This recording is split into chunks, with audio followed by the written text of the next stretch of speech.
కేంద్ర ప్రభుత్వం పలువురికి పద్మశ్రీ అవార్డులు ప్రకటించింది. తిరుపతి శిల్ప కళాశాలలో ప్రథమ అభ్యాసకుడిగా, ఉభయ రాష్ట్రాలలో మొట్టమొదటి కళారత్న అవార్డు గ్రహీతగా, వేములవాడ యాదగిరిగుట్టలో డిప్యూటీ స్థపతిగా పనిచేసిన ఆనందాచారికి పద్మశ్రీ అవార్డు వరించింది. ఈయన 2018 నుండి 2022 వరకు యాదాద్రి ఆలయ స్థపతి సలహాదారునిగా సేవలు అందించారు.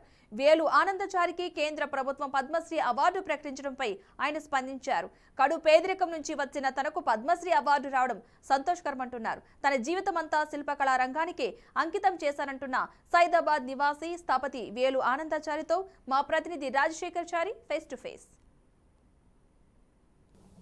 కేంద్ర ప్రభుత్వం ప్రకటించిన పద్మశ్రీ అవార్డుకు సంబంధించినటువంటి పేర్లలో తెలంగాణకు సంబంధించినటువంటి సైదాబాద్లో ఉంటున్నటువంటి వేలు ఆనందాచారి గారికి పద్మశ్రీ అవార్డు రావడం దక్కింది. వారిని అడిగి తెలుసుకుందాం.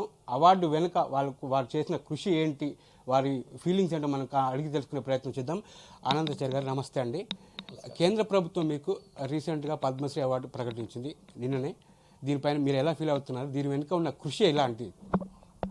నేను తిరుపతి దేవస్థానంలో మొట్టమొదట శిల్ప కళాశాలలో అధ్యయనం చేసి అందులో ప్రప్రథమ స్థాయిలో నేను పాస్ అయిన తర్వాత నేను అక్కడి నుంచి 1975లో నేను కేవలం ఇక్కడ తిరుపతి నుంచి వచ్చి హైదరాబాద్లో శిల్ప కళాశాలలో నేను టీచర్గా పనిచేయడం జరిగింది. ఆ విధంగా దేవాదాయ శాఖలో సహాయ స్థపతి, ఉపస్థపతి, స్థపతిగా అనేకమైన ప్రమోషన్లు నాకు లభించాయి. శిల్పిగా ఒక కూలీగా మనకు హైదరాబాద్లో జాయిన్ అయినాను. ఒక శిల్పి కూలీగా నేను జాయిన్ అయ్యి తర్వాత శిల్ప కళాశాల అధ్యాపకులుగా నేను సెలెక్ట్ అవ్వడం జరిగింది.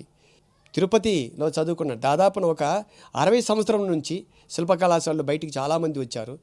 అందులో మొట్టమొదటి విద్యార్థి నేను మాత్రమే ఈ చీఫ్ స్థపతిగా ఆంధ్రప్రదేశ్ నుంచి కానీ లేకపోతే తెలంగాణకు ఉభయ రాష్ట్రాల్లో ఉన్నప్పుడు నేను చీఫ్ స్థపతిగా దాంట్లో పనిచేయడం జరిగింది.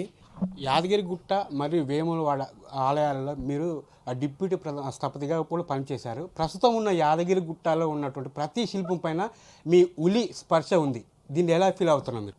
ఉలి స్పర్శ కంటే మా గీతలే మాకు ముఖ్యం. ఎందుకంటే మేము చెక్కలేము కదా, మేము కేవలంగా అవన్నీ కూడా వాటిని మార్కింగ్ చేయడం జరుగుతుంది. నా మిత్రులంటూ సుందరరాజు మేమిద్దరం కలిసే చేసాం. తర్వాత మనకు ఆనంద్ సాయి ఆర్ట్ డైరెక్టర్ పైన నుంచి మాకు చూస్తూ ఉంటారన్నమాట అవన్నీ కూడా వర్కులన్నీ కూడా. కాబట్టి వారందరి యొక్క సహాయ సహకారాలతోటి మేము రాత్రి బాగులు పనిచేసాము. ఇది అన్నిటికంటేనండి, ఏది ఏమైనా నేను అక్కడ రాత్రి బాగులు పనిచేయడానికి స్వామివారు నా వెంబడి ఉండి ఆయన చేయించుకున్నాడు అనేది మాత్రం పక్కా. రెండవది, ఈ యొక్క అవార్డు రావడానికి కూడా స్వామివారి యొక్క రికమెండేషన్ తప్ప వేరే వాళ్ళ రికమెండేషన్ లేదు అన్న విషయాన్ని గుర్తు చేస్తున్నాను నేను. ఇది కేంద్ర ప్రభుత్వం అట్టడుగులో ఉన్నటువంటి ఒక కళాకారుని పైకి తీసుకొస్తుందంటే అది కేంద్ర ప్రభుత్వాన్ని నేను అనేకంగా కృతజ్ఞతలు తెలియజేసుకుంటూ ఉన్నాను. ఇప్పుడు నాకు కావాల్సింది నేనేం పెద్దగా అడగలేదండి. నేను ఉండడానికి ఏదైనా నేను ఆల్రెడీ మనకు గౌరవ కేసీఆర్ గారు కూడా నాకు ఇల్లు స్థలం ఇస్తానన్నారు. వారు వెళ్ళిపోయినారు. ప్రస్తుతం ఉన్నటువంటి ప్రభుత్వం నాకు సహకరిస్తుందని అనుకుంటాను. ఇదివరలో వచ్చిన మొగలైకి ఏ విధమైన సహాయ సహకారాలు అందించారో అటువంటిది నాకు అందిస్తే నేను చాలా రుణపడి ఉంటాను ప్రభుత్వానికి అని తెలియపరుచుకుంటున్నాను. సంతోషకరమైన విషయం ఏంటి మీ జీవితంలో? ఈ ప్రకటించినటువంటి పద్మశ్రీనే నాకు గొప్ప. ఏం చెప్పబోతున్నారు? ప్రస్తుతం ఉన్న యువతకు కష్టపడితేనే ఫలితాలు వస్తాయని మీ ద్వారా మరోసారి నిరూపించబడింది. ఎట్లాంటి విషయాలు ఫాలో అయితే ఇప్పుడున్న యువతరు విజయాలు సాధించగలుగుతారని మీరు ఒక్క మాటలు చెప్పండి. నిరంతరం కూడా రాత్రి పగలు శాస్త్రం మీద ఎవరైతే తప్పకుండా నిరంతరం శాస్త్రమే ఉండాలి. ఎప్పుడు కూడా పక్కకు చూడకూడదు. పొద్దున్న వేసినా కూడా 24 గంటలు మనకి ఏమి ఇచ్చినాడో భగవంతుడు ఆ డ్యూటీని ఎవరైతే సక్రమంగా చేస్తాడో వాడు ఖచ్చితంగా ఆ రీచ్ను ఆ గోల్ని చేరగలడు అని విశ్వసించాను.